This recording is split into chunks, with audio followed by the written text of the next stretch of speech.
Ancient lavatories in Abhayagiriya. Great Anuradhapura kingdom had been prevailing for more than 1000 years. The great king Vattagamini Abhay, who had obtained and regained the country from the South Indian invaders in 2nd century BC, had constructed a huge Dagaban monastery for 5000 monks. It is known as the Abhayagiriya monastery.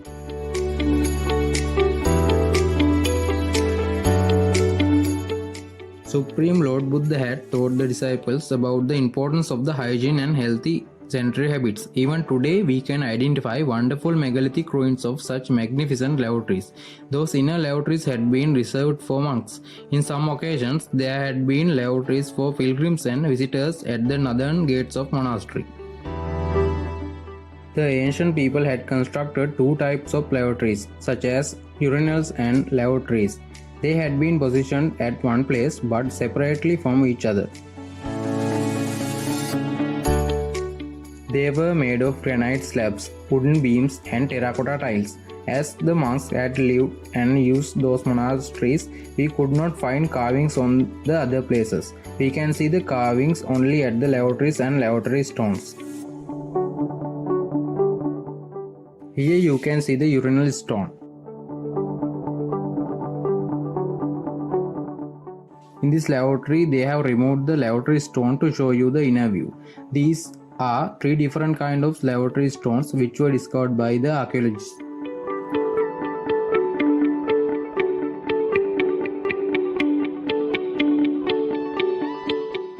Now you can see the 3D models of the lavatory stones.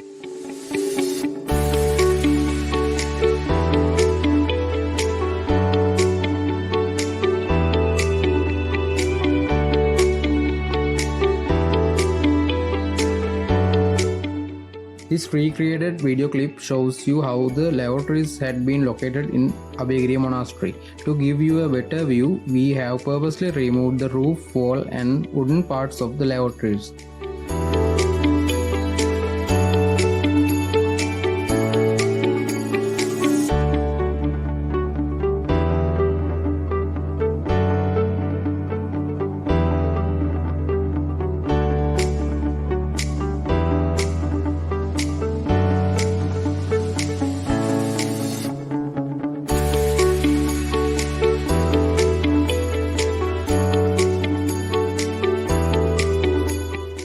The ancient builders had not sent the urinal waste into the environment without filtering them.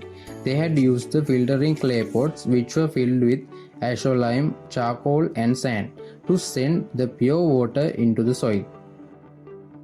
After taking all those ancient discoveries into consideration, we have assumed three major types of waste management systems used in ancient lavatories in Abhayagiriya monastery. Assumption 1. As we have illustrated in this 3D model, you can see how the human excreta had been sent into the septic tank by using terracotta pipes. In septic tank, there had been 3 layers of filtering agents.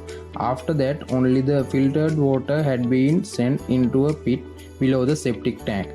They had grown evapotranspiration friendly grease to absorb the excessive water. Assumption 2. We have not found cesspits in Abhayagiriya, but we have found them in Ritikala, Panduvasnora and Jedavanarame monasteries. As we have discovered terracotta pipes which send the waste out, there should have been cesspits nearby or any other place. We can assume that there had been separate lavatory stones only for washing. At the early age, there had been simple lavatory stones, but later on they had developed lavatory stones. As you can see in this picture, they might have used something similar to a wooden commode which had been connected to these furrows and interlocking places. Assumption 3. Sometimes they might have placed a vessel or a container to collect excreta from the outside. Then the scavengers might have removed them to a faraway place.